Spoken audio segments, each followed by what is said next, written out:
These three adolescent girls killed the 57-year-old man who was brutally slain in his own residence. What then transpired in this family, and why do people frequently advocate for murderers? I'll discuss the Kachaturian case, one of Russia's most well-known instances, in this video. Their father, Mikhail Kachaturian, 57, was attacked by three daughters, Maria, 18, Angelina, and 19, respectively. He died as a result of the several stab wounds they gave him. The adolescent females were first arrested, accused with conspiracy murder, and threatened with a maximum sentence of 20 years in prison. However, the girls were acknowledged as victims and released from detention after the investigation turned up horrifying revelations about their home life. Their tolerance finally gave out because of the horrible things their father had done to them. The way this family lived, and the cruelty that fathers can inflict on their kids, will astound you. Therefore, please do not watch this movie if you are under the age of 18 or if you are experiencing emotional instability. I will discuss the startling facts of this case and how these girls who killed their father are still alive 5 years later. Welcome to the Crime Hour. If you are interested of the true stories, then subscribe and hit the bell icon for more true crime stories. Mikhail Kachaturian met Elita Dunduk, the future mother of his children, about 25 years ago, marking the beginning of this family's tale. They met for the first time at a bus stop in Moscow. He was 34 at the time, and she was 17. She was a young, shy girl from a nearby nation trying to find her place in the world, and he was a wealthy guy with connections to the criminal underworld. Their romance started when he volunteered to give her and her mother a ride. She had nowhere else to go, so she accepted Mikhail's invitation to live with him. Mikhail was nasty and harsh to her almost immediately after they moved in together. When she was expecting their first kid, he started beating her. She was the average victim, and he was the typical abuser. They had a close bond, but psychologists are better suited to explain why. They merely had a church ceremony and were not legally married. Mikhail probably didn't want her to claim or inherit any of his belongings. In a cunning maneuver, he registered his apartment and bank accounts under his mother's and sister's identities. Aelita gave birth to their first child, a son named Sergei, a year after they moved in together. Aelita made the decision to go see her parents when the boy was 8 months old, but her husband struck her in the face and prevented her from leaving the apartment. She stayed in one place for 5 years after that. Every year, Mikhail wanted her to stay at home and have children. Their daughter Christina was born a year after Sergei, and a year after, so were Angelina and Maria. Aelita eventually started using contraceptives in secret. Mikhail, however, assumed she was having children with other men and that he was infertile. More clashes and disputes resulted from this. Mikhail became more vicious as more children were born. He was initially kind to the children, but his ire was focused on Aelita. She was not allowed to chat on the phone or leave the house without his consent. He hurt and tormented her whenever he was upset. But why did she consent to this manner of life? Years of mistreatment and torture left Aelita mentally damaged. Her spouse also prohibited her from working or leaving the residence, so she had no way to support herself. He used her as a domestic slave and accused her of living off of him. She raised the kids, cleaned, and cooked during the day. She made multiple attempts to flee with her son when they first started dating and sought assistance. But Mikhail was well connected in the criminal and police worlds. He located them and threatened to kill her and the child if she attempted to flee again. Aelita felt compelled to remain with this despot because of this. In addition to her spouse, his mother, sisters, and other family members also mistreated her. Because they believed she deserved it, they labeled her a loose woman and did nothing when he hit her. Mikhail Kachaturian was hostile and impolite to others in addition to his wife. He occasionally parked in inappropriate spots and would yell and threaten to murder everyone if he was asked to move his car. He was usually armed. No one wanted to deal with this violent man, yet neighbors frequently complained about him to the police. Mikhail appeared to have a lot of law enforcement contacts, but nobody in his social circle was aware of his precise occupation. Despite not having a regular work, Mikhail would leave the house every day. Though there was no concrete proof, neighbors assumed he was involved in the illegal drug trade. Some thought he was committing small-time crimes. Each month, unidentified people sent money to his bank account.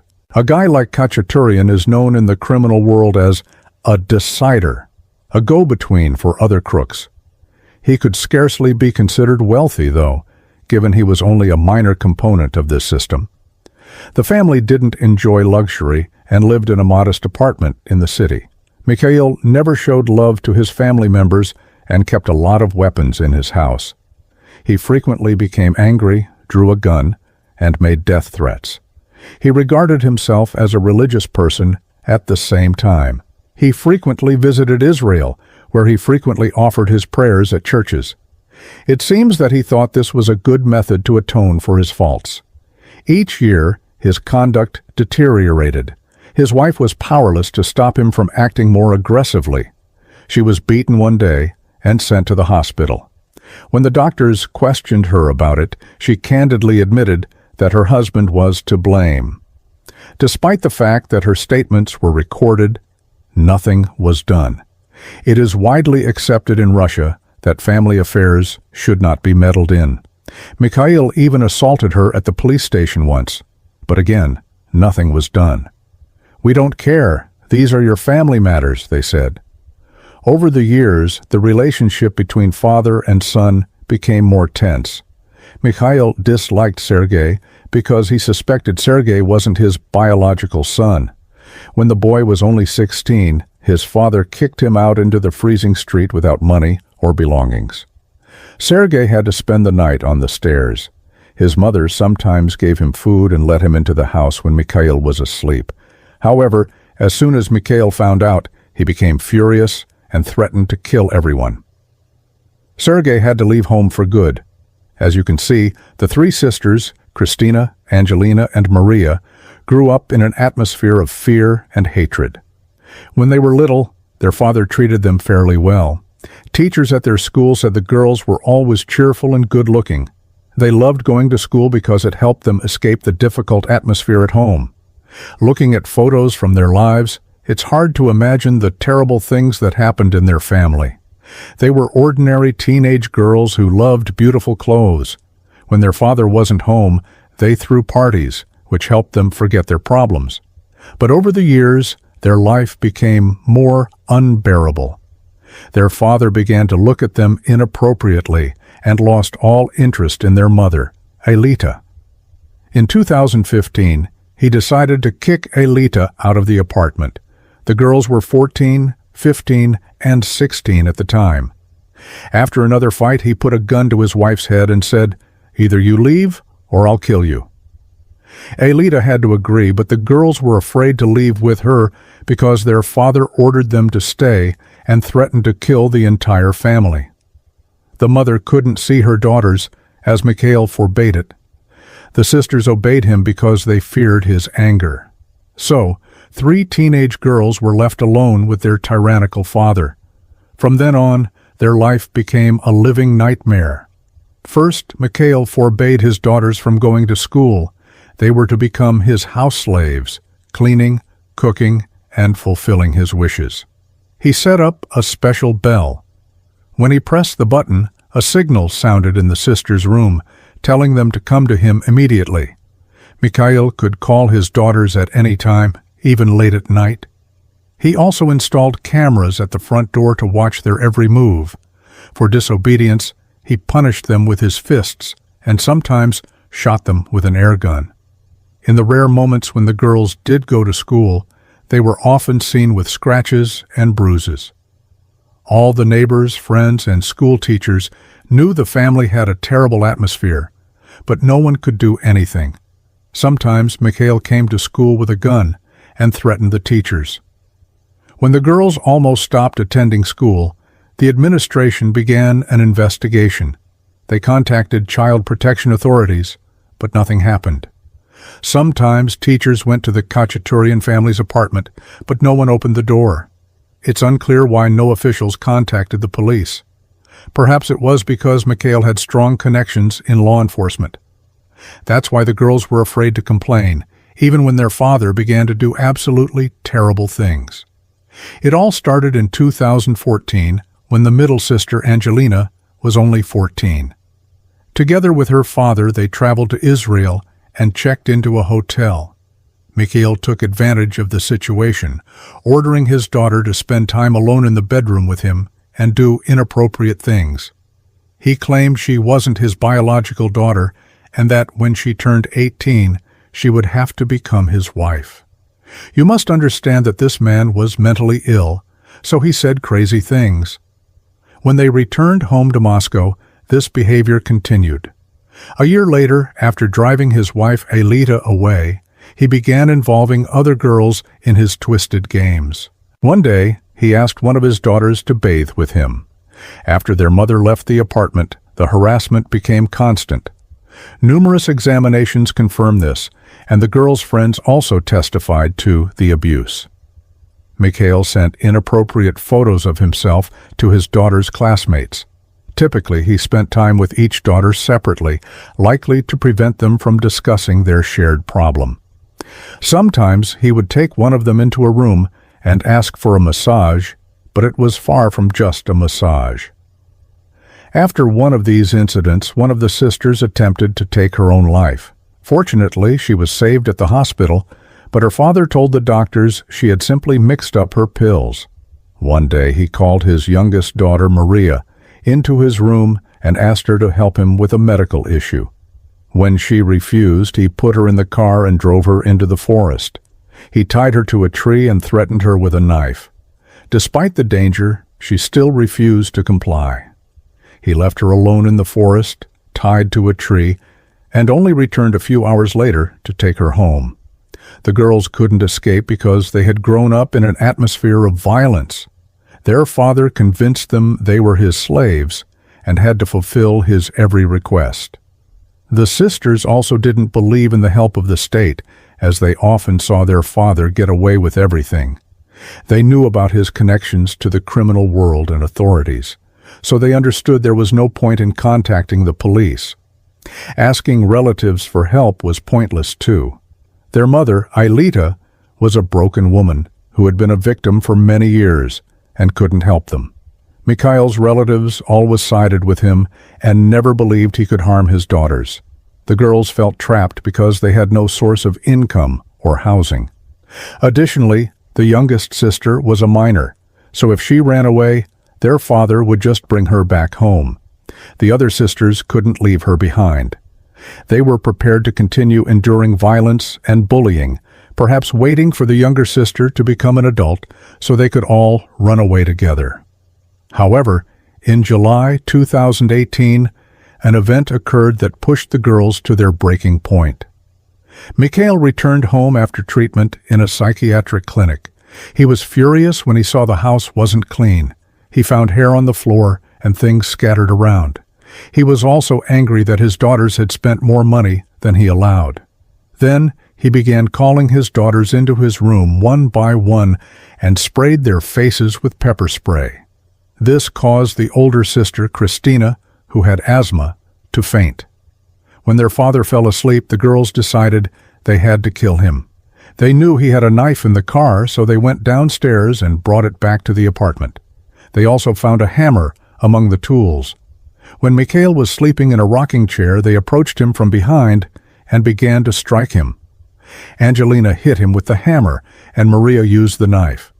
Christina sprayed his face with pepper spray. Mikhail didn't understand what was happening. He managed to get to his feet and stumbled out of the apartment onto the stairs. At that moment, Angelina took the knife from Maria's hands and stabbed him in the heart. Mikhail fell and died immediately. In total, he was stabbed at least 36 times. The neighbors heard screams but didn't call the police, as they had long been accustomed to the constant scandals coming from the Kachaturian family's apartment. The girls decided to fake their father's attack and stab themselves. When they called the police, they claimed their father had attacked them with a knife, and that they had to defend themselves. However, they later retracted this statement and gave a sincere confession. The girls were charged with murder and confessed to the crime during interrogation. After a number of tests revealed they were acting in an emotionally disturbed manner, they were jailed but eventually freed. At the time of the murder, the younger sister was diagnosed as mad.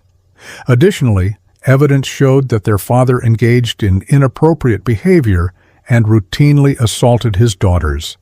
He had received treatment in a psychiatric hospital before to his passing, indicating the severity of his mental illness. He was characterized by doctors as unstable, hostile, and angry. His closest family members countered that Mikhail was a good man who couldn't hurt his daughters.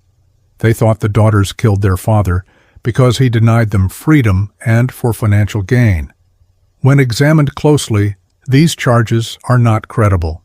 Since Mikhail had registered all of his property in the names of his mother and sisters, the girls first saw no material benefits following the death of their father. Furthermore, it is impossible to claim that the females lead an extravagant lifestyle. To ignore the family scandals, they occasionally hosted parties, but this is a common behavior among teenagers. Attorneys contend that the girls killed their father in self-defense to stop violence from happening again. In fact, they were freed from detention and given temporary freedom. But the fate of the sisters remains unknown after more than 5 years of this case. The girls were not allowed to live together or speak to one another. They were also prohibited from conducting interviews and using the internet. The sisters needed to find work, but they were unable to make plans for their futures, like attending college or university, because they may be imprisoned at any time. According to the prosecution, the daughters plotted to murder their father, which is a grave offense. They might spend up to 20 years behind bars for this.